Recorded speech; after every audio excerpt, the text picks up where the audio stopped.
하겠습니다. 하나님께서 우리에게 주시는 말씀은 마가복음 2장 말씀입니다.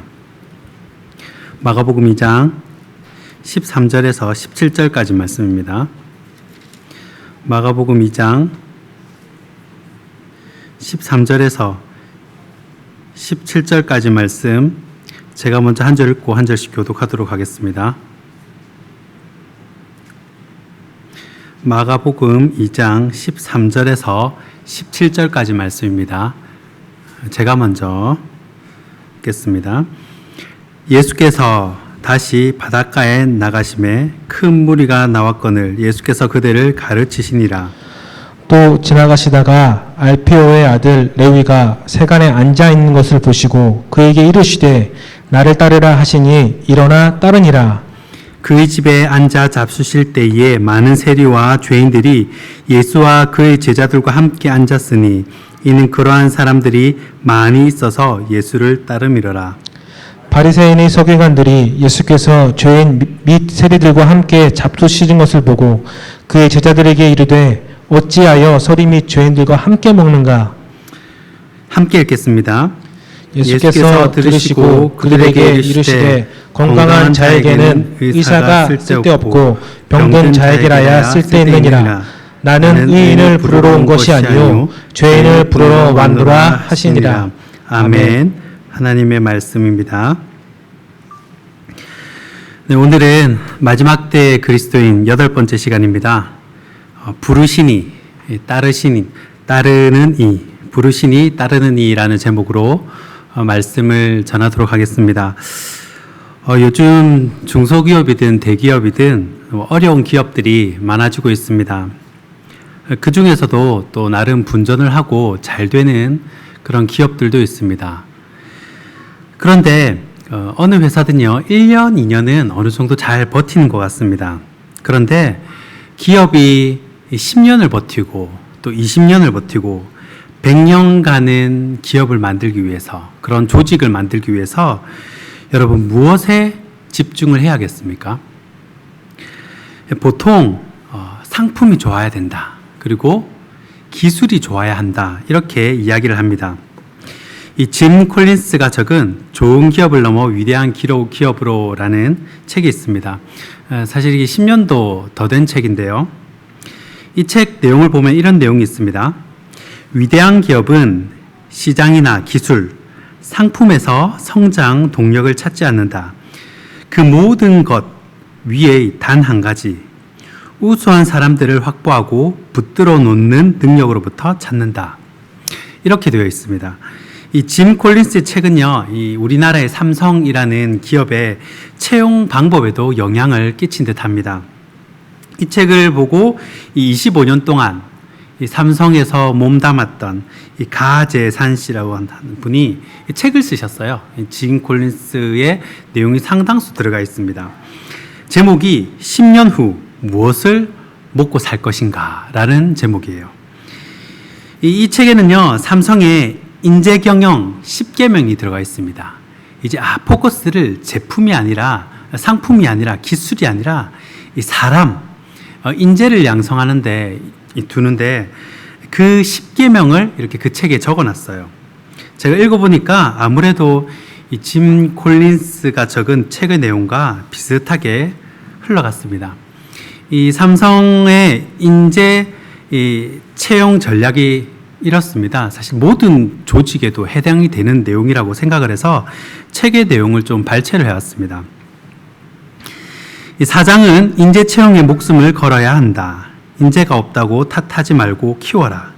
등잔 밑이 어둡다는 우를 범하지 않기 위해 혹시 우리 기업의 기업 문화나 시스템이 인재가 활기를 펼 수 있는 터전이 돼주지 못하는 것은 아닌지 점검하고 또 점검하라. 이 토대가 닦여있지 않고서는 아무리 천재급 인재를 데려와도 제대로 활용할 수 없게 된다. 순혈주의를 타파하라. 창업 공신, 공채 출신의 적자만을 우대하고 다른 세력이 침투될 여지를 주지 않는 것이 우리 기업들의 특징 중 하나다. 인재전쟁에서 승리하려면 국경에 대한 한계조차 없어야 하는데 하물며 이런 구태연한 관점이 글로벌 시장의 경쟁력을 가질 리 만무하다. 하루빨리 순혈주의와 결별하라. 조직을 파괴하라. 흰 고양이든 검은 고양이든 쥐를 잘 잡는 고양이가 최고다. 철저하게 능력 중심의 인사제도를 단행하고 통제와 간섭 중심으로 움직이는 관리 조직 역시 위상과 역할을 완전히 바꾸어 현업을 지원하는 구조로 개편해야 한다. 사람은 교육으로 변화시켜라. 현업에서의 업무 노하우와 함께 지속적인 성장을 견인해줄 강도 높은 교육이 필요하다. 직원 모두가 해당 분야의 전문가로서 강연을 하거나 책 집필이 가능할 정도로까지 키워야 한다. 그러한 직장 선배가 버티고 있는 배울 것 많은 기업에 인재들이 줄을 서게 되는 것도 불을 보듯 자명한 일이다. 자, 이 짧은 내용을 발췌해 왔는데요.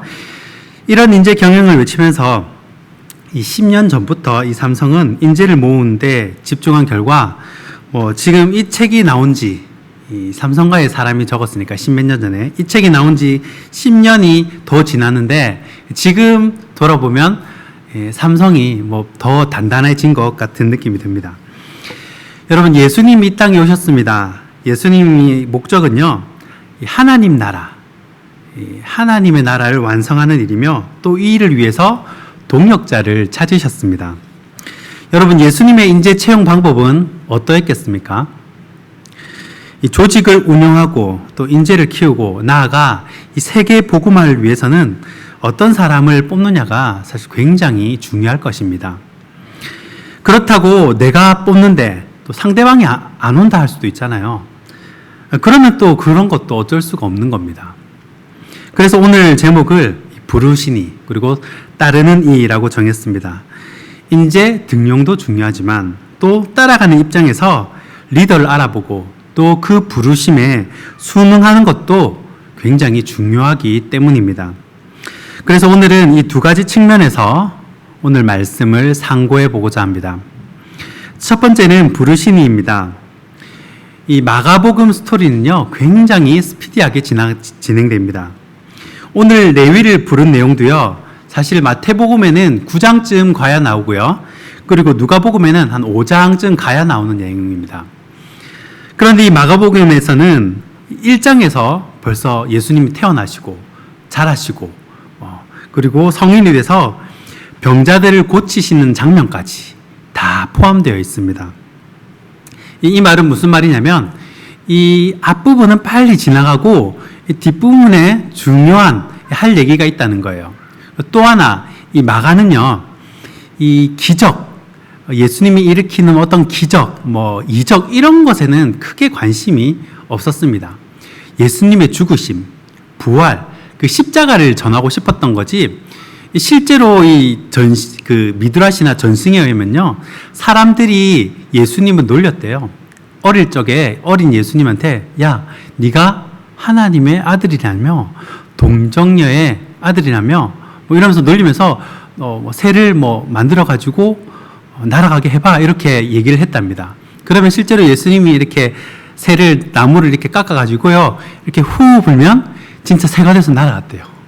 그런 전승이 진짜 나와 있어요. 그런데 이 마가는 그런 기적, 확 바뀌고 뭐가 번쩍이고 이런 것은 별 관심이 없다는 거예요. 하고 싶은 것들, 정말 중요한 사역들이요, 이 뒤쪽에 인류 구원 프로젝트가 진행된다는 것입니다. 그러기 위해서는 이제 동역자가 필요하겠죠. 예수님께서 앞서 택하신 제자들의 면면을 보면요, 이렇습니다. 이 마가복음 1장 16절에 어부들을 부르셨습니다. 이 베드로, 안드레, 그리고 또 가시다가 야고보와 요한을 부르셨습니다. 그들 역시 어부입니다. 그리고 그물을 버리고 예수님을 따라갑니다. 그런데 오늘 본문에서는 누구를 부르시냐면 이 알페오의 아들 레위를 부르십니다. 그때는 이제 유대인들은 성이 없으니까, 우리는 성이 있잖아요. 그러니까 유대인들은 성이 없으니까 누구의 아들 이렇게 구분을 하는 거예요. 레위의 또 다른 이름이 마태입니다. 이 마가 요한도, 마가가 그 히브리식 헬라식, 그리고 요한이 그 히브리식 이름이 나잖아요. 여기 마가 요한. 이것도 마찬가지입니다. 레위 또는 마태라고 부르는데 이 마태의 직업이 세리입니다. 이것은 굉장히 파격적인 인사입니다. 이렇게 해도 되나 싶을 정도로 이유가 있는데요. 일단 이제 오늘 두 가지만 들어볼 건데, 일단 세리하면요, 그 당시 유대인들은 상종하지 않는 사람입니다. 투명인간 취급을 하는 거예요. 우리나라의 국세청 직원들은 여러분 공무원인가요? 일반 직원인가요? 공무원이죠? 공직일 겁니다. 그때는요, 세금 모으는 그런 세무소가 민영이었습니다. 국영이 아니에요. 이게 개인 이렇게 이제 하청 줘가지고 이렇게 세금을 거둡니다. 그 당시 헤롯 안티파스가 집권하는 로마에 자기의 민족들의 돈을 걷어가지고 이제 갖다 바치는 겁니다. 이 헤롯 안티파스는 그 왜 헤로디아라는 그 동생의 부인을 범한 사람이잖아요. 그래서 이 세례요한이 직언했다가, 그쵸, 뭐 이렇게 목을 쳤던 하여튼 그런 인물입니다. 이 세리가 그런 일을 하는 거예요.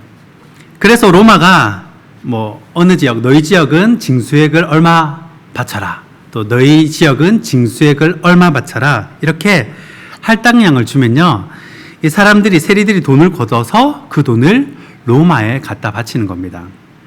그런데 이 세리들은요, 쉽게 말해서 성과급을 받고 살아요.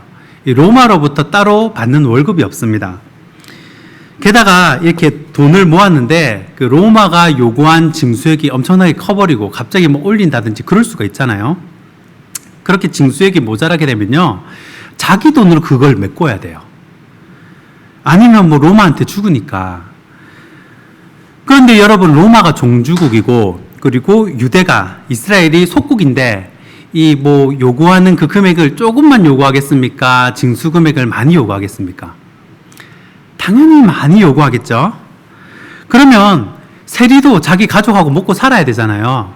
그러니까 로마에 바치는 거는 로마에 바치는 것들을 많이 드리고, 또 자기 가족도 이렇게 다 이렇게 먹고 살아야 되니까 이 많은 금액을 거두게 되는 것입니다.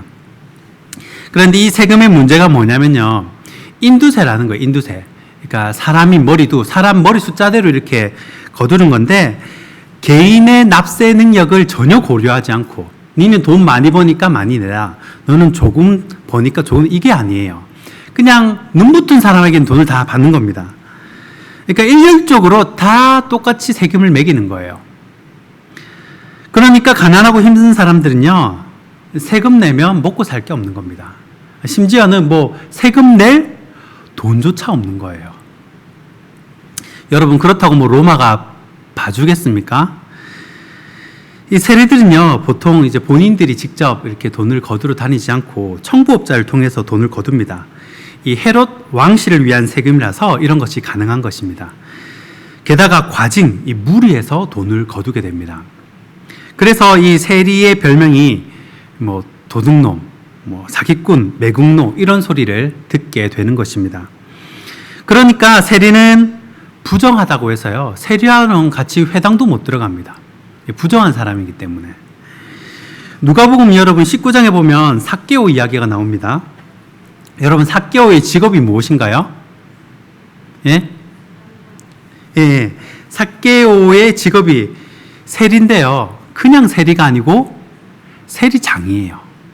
그러니까 지금으로 치면 한 국세청장 되는 거죠. 세리들의 우두머리입니다. 그러니까 어마어마하게 부자겠죠. 여러분, 혹시 삭개오의 딸 이름을 아십니까? 삭개오의 딸 이름. 예. 우스갯소리지만 이 삭개오의 딸 이름이 삭슬이라고 합니다. 예. 이스라엘 백성들의 돈을 다 삭슬해가지고 다 가져간다고 해서 만든 언어 유희입니다. 아무튼 예수님께서 이렇게 세리, 이 레위를 제자로 뽑는 굉장히 파격적인 인사를 단행하십니다. 그런데 레위를 임명한 것이 이 파격적인 이유가 또 하나 있습니다. 이 누가복음 6장에 보면요, 예수님의 12제자 명단이 쭉 나오거든요. 이 누가복음 6장에 보면 그 중에 셀롯이라는 시몬이 나옵니다. 제자 중에 셀롯이, 이건 시몬 베드로가 아니고요, 셀롯 당원 시몬입니다. 이 마태복음과 마가복음에는 그냥 가나나인 시몬이라고 나오는데, 누가복음에는요, 사도행전에도 나와요, 셀롯이라고 정확하게 집어줍니다. 이 셀롯 당, 여러분 열심당 들어보셨죠? 이 셀롯 당, 열심당, 혁명당이라고도 하는데, 이 셀롯 당은요, 로마 제국의 이 식민 통치를 반대해서요, 무력으로라도 대항해야 한다는 과격 정치 단체입니다. 그러니까 민족주의 정치 운동권 사람이에요. 그런데 이런 사람과 여러분 로마 제국에 자기 민족의 돈을 다 이제 갈취하다시피 걷어가지고 갖다 바치는 로마의 하수인과 같은 제자가 된 거예요. 비유하자면 여러분 우리나라 일제강점기 때 처자식 목숨 다 내놓고 독립운동하는 그런 사람과 또 일본에 기생해가지고 자국민 피를 빨아먹고 사는 사람이 예수님의 제자로 같이 왔다는 겁니다. 한 교회에 같이 다닌 거예요. 같이 성가대도 하고, 같이 식당 봉사도 하고. 여러분, 보통 독립운동가들이 영화 같은 데도 보면요, 이 암살이나 무슨, 그 일제시대 영화가 있잖아요. 독립운동가들이 가장 우선 암살해야 할 대상 1순위가 친일파입니다. 그런데 이 예수님의 제자인 셀롯도 특이상을 제가 찾아봤거든요. 특이상이 뭐냐면 마태와 같은 로마의 앞잡이 역할을 하는 그런 세리를 먼저 죽이는 게 자기들의 그게 강령이에요. 그게 목적입니다. 일단 그 배신자부터 처단을 하는 거죠. 그러니까 그런 단체에 소속됐던 사람입니다. 여러분 상상이 가십니까? 이게 사실 가능한가? 우파와 좌파, 그걸 넘어선 거죠. 그러면 예수님도 여러분 제자들 관리하기가 얼마나 힘드셨겠습니까? 생각이 다르고 이념이 다르고 다 다른데, 이 제자라는 것은 예수님을 따라가는 사람이지 않습니까? 그러니까 예수님이 제자들에게 너희 안에서 먼저, 세배 보고만 뭐 나중이고 너희 안에서 먼저 수용하고 포용해봐라, 먼저 과제를 던져주신 거예요. 단점, 나쁜 점 보고 자꾸 싸우고 이간질 하지 말고 서로의 좋은 점을 보고 감내하며 서로 낮아지라는 거예요. 서로 낮아지라는 거예요. 그게 제자도인 거죠. 예수님을 따라가는 것입니다. 그래서 예수님은 12제자들 안에서 먼저 수용하고 포용하고 섬기는 것들을 가르쳐 주십니다. 그래서 발도 씻어 주시고. 여러분, 그러면 왜 예수님은 세리 마태와 이 셀롯 당 시몬을 함께 제자로 뽑았을까요? 이 고린도전서 13장에 나오는 사랑은요, 사실 이 세상에, 적어도 이 직장 가운데는 이 세상 속에서는 사실 참 찾기 힘든 사랑입니다. 어떻게 보면 다른 차원의 사랑이죠. 그래서 예수 믿는다는 것은요, 영적인 눈을 뜬다는 것을 의미합니다. 다시 태어난다는 거예요. 거듭난다는 거예요. 그래야 원수도 사랑할 수 있다는 것입니다. 그래서 이 길이 좁은 길이라고 말합니다. 제자들은 마가의 다락방에서 드디어 영안이 열립니다. 이 세상이 다인 줄 알았는데 또 다른 차원을 보게 된 것입니다. 그때서 이제 제자들은 순교할 마음이 된 거예요. 결국 세리마태는요, AD 60년에 에티오피아 도시 나라바에서 이교도들의 핍박으로 창에 찔려 순교합니다. 그리고 열심 당원이었던 시몬도요, 전승에 의하면 페르시아에서 폭도들에게 톱으로 육신이 두 동강이 나서 순교를 했다고 합니다. 여러분, 결국 이념이 어땠든 사상이 어땠든 뭐 서로가 원수든 아니든 결국 모두가 예수님의 부르심에 따라 화목을 이루고 끝까지 순전함으로 제자의 삶을 마무리했다는 것입니다. 그러면 두 번째 이 따르는 이 레위에 대해서 한번 살펴보려고 합니다. 본문 14절 보시면요. 예수님께서 레위에게 나를 따르라 라고 말씀을 하십니다. 그러니까 이 레위가 예수님을 바로 따라가죠. 이 누가복음 5장에는요. 좀 더 구체적으로 기록해 놨습니다. 누가복음 5장 27절부터 29절인데요. 제가 한번 봉독해 드리겠습니다. 그 후에 예수께서 나가사 레위라 하는 세리가 세관에 앉아 있는 것을 보시고 나를 따르라 하시니 그가 모든 것을 버리고 일어나 따르니라. 레위가 예수를 위하여 자기 집에서 큰 잔치를 하니 세리와 다른 사람이 많이 함께 앉아 있는지라. 아멘.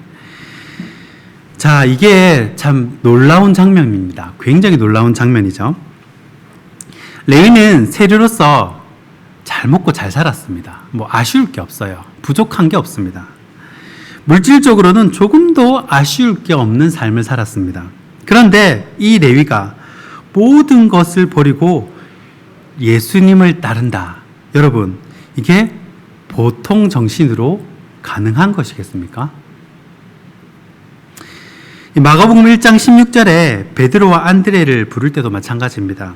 예수님이 부르시자 곧 그물을 버려두고 따르니라 이렇게 말씀을 합니다. 넉넉하진 않았지만 그래도 그들도 그물 또 뭐 있죠? 배 그리고 가족들도 뒤로 하고 예수님을 곧 따라갑니다. 마태복음 4장 4절에 예수님께서 사람이 떡으로만 사는 것이 아니다 라고 말씀을 합니다. 그러면 우리가 먹고 사는 것보다 더 중요한 게 있다는 것입니다. 당장 먹고 사는 것보다 중요한 게 있구나. 제자들이 생각을 하겠죠. 이게 다가 아니구나. 이게 있어야 따를 수가 있다는 겁니다. 이런 것을 이 종말론적 신앙이라고 합니다. 대표적으로 선교 단체 중에 이 순회 선교단이 이런 부류에 속합니다. 그 재산 다 처분하고 다 내려놓고 그 선교 단체에 들어가려면 그렇게 해야 한다 하더라고요. 다 버리고 떠나는 거예요. 탈탈 털고. 여러분 구약의 축복하면요 땅과 자손, 재물 이런 것들인데 여러분 신약의 축복하면 좀 다릅니다. 이 면류관 이야기가 많이 나요. 특히 계시록으로 갈수록 이 면류관을 쓴 사람 굉장히 부러워합니다. 이 천국에서는 아마도 이 면류관 쓴 사람을 굉장히 부러워하나 봐요. 우리가 이 땅에서는 맞죠? 벤츠 타는 사람, 고급 아파트 사는 사람 부러워하는데 이 하나님 나라는 전혀 다르다는 것입니다. 그래서 예수님이 뭐라고 하냐면 천국의 재물을 쌓으라고 자꾸 얘기를 하죠. 그러니까 예수님은 다른 세상을 보고 자꾸 얘기를 하시는 거예요.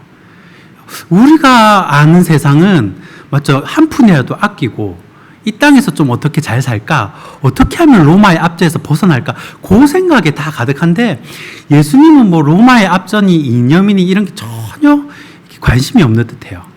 그리고 하늘의 보물을 쌓아라. 실체이신 예수님이 진짜 하나님 나라가 있다. 천국과 지옥이 있다라는 것을 보여주시는 겁니다. 이 땅의 삶이 유한하다는 거예요. 그리고 그 시대의 가치 기준이 너무 유치해 보이는 겁니다. 그 바리새인들이 하는 말들이 너무나 유치한 거예요. 다 하나 다 규제를 걸잖아요. 내일이면 지옥불에 떨어질지 모르고 전날까지 술 마시고 잔치하는 그 어리석인 부자 같다는 겁니다. 바리새인들이 주로 일상생활과 관련된 그런 법률, 율법, 규제를 많이 했습니다. 그래서 그 사람들을 죄인이라는 그 카테고리 안에 다 집어넣는 거예요. 그렇게 따지면 깨끗한 사람이 없습니다. 여러분, 목동들, 그 당시에 목축업을 했죠. 목동들, 안식일을 지킬 수 없어요. 그쵸? 양들이 뭐, 주일이라고, 안식일이라고 밥 안 먹는 거 아니잖아요. 그러니까 다 부정한 죄인인 겁니다. 그리고 뭐, 배 모는 사람들도 멀리 배 몰러 갔다가 맞죠? 안식일까지 못 돌아올 수가 있죠? 다 다 부정한 겁니다. 그리고 술에 모는 사람들, 잡상인들, 여러분 이 도시 저 도시 옮겨가면서 장사해야 되잖아요. 걸어가다가 미처 다 못 걸어갈 수가 있잖아요. 그럼 또 규례를 범하는 것입니다. 정결법 위반이에요. 백정들, 고기 썰면 피 나잖아요. 피 만지면 안 되잖아요. 다 위반입니다. 은행원들 다 죄인입니다. 왜요? 구약에서 고리 대금업 하지 말라 그랬잖아요. 바리새인들이 그런 규례를 자꾸 만들어 가지고 다 죄인의 카테고리 안에 집어넣는 거예요. 여러분 세상에서는요, 내세울 것 없는 죄인일지 몰라도 예수님은 그 죄인을 만나러 왔다. 내가 그 죄인을 부르러 왔다라고 말씀을 하신 겁니다. 예수님이 보기에는 사실 그렇게 바리새인들이 이렇게 다 이렇게 세워놓은 것이 전혀 중요한 것이 아니라는 겁니다. 왜요? 예수님은 또 다른 차원을 보고 계시기 때문에. 아마 평소 레위에게도 이런 갈급함이 있었을 것입니다. 떡으로 채울 수 없는 그 무엇이 이 레위를 공허하게 만들었을 거예요. 구약에 보면 아브라함도 그렇죠. 아브라함은요, 부족한 게 없었던 사람입니다. 족장이에요. 우르 지역의 상당한 유지였습니다. 나일강 삼각주 지역의 그 비옥한 땅으로 말미암아 굉장히 무역이 활발하고 곡식 그 농사도 잘 됐어요. 그런데 이 아브라함 마음에 공허한 마음이 드는 거예요. 이 다 물질이 풍족하지만 하나님께서 그런 마음을 허락하시는 거예요. 왜요? 아브라함에겐 자식이 없었거든요. 인생의 의미를 찾을 수가 없는 거예요. 그래서 하나님은 아브라함으로 말미암아 그 땅을 떠나게 하시는 겁니다. 떡으로만 사는 게 아님을 보여주시는 거예요. 하나님 나라에 대한 갈망, 그것이 레위로 하여금 모든 것을 버리고 예수님을 따르는 힘이 되었을 것입니다. 말씀을 맺겠습니다. 제가 존경하는 은사 목사님께서 교육자들을 앉혀놓고 이런 덕담을 해주셨습니다. 교육자가 어떤 사람이냐에 따라서 교회의 체질이 됩니다. 제일 나쁜 것이 옳고 그른 것을 따지는 사람입니다. 옳고 그른 것 따지지 말고 어떤 사람과도 화목하고 화평하고 축복해 줄 수 있는 사람이 되십시오. 저희 교육자들에게 그 말씀을 해주시더라고요. 하나님은 종종 우리에게 전혀 맞지 않는 그런 조합의 사람을 붙여주실 때가 있습니다. 심지어 원수 같은 사람을 붙여주실 때도 있어요. 마치 이 레위와 시몬 같은 조합을 붙여주시는 거죠. 그때에도 죄인들과 친구 되신 예수님을 기억하시길 바랍니다. 주의 부르심대로 따라가는 여러분들을 진심으로 축복합니다. 결국 우리가 걷는 이 길이 이 땅과 또 하나님 나라에 크게 복된 길이 될 줄 믿습니다. 기도하겠습니다. 참 좋으신 하나님 감사합니다. 하나님께서 또 오늘 레위를 부르심을 통해서 우리에게 어떤 사랑의 화목의 낮아짐의 그런 섬김을 보여주시니 참으로 감사드립니다. 하나님께서 부르실 때에, 주님께서 부르실 때에 우리 또한 예 주님하고 따라갈 수 있는 제자들이 되게 하여 주시고, 특별히 하나님 우리 가운데 천국 소망, 하나님 나라를 잊지 않고 늘 마음에 소망을 품고 살아가는 복된 성도들이 되게 하여 주시옵소서.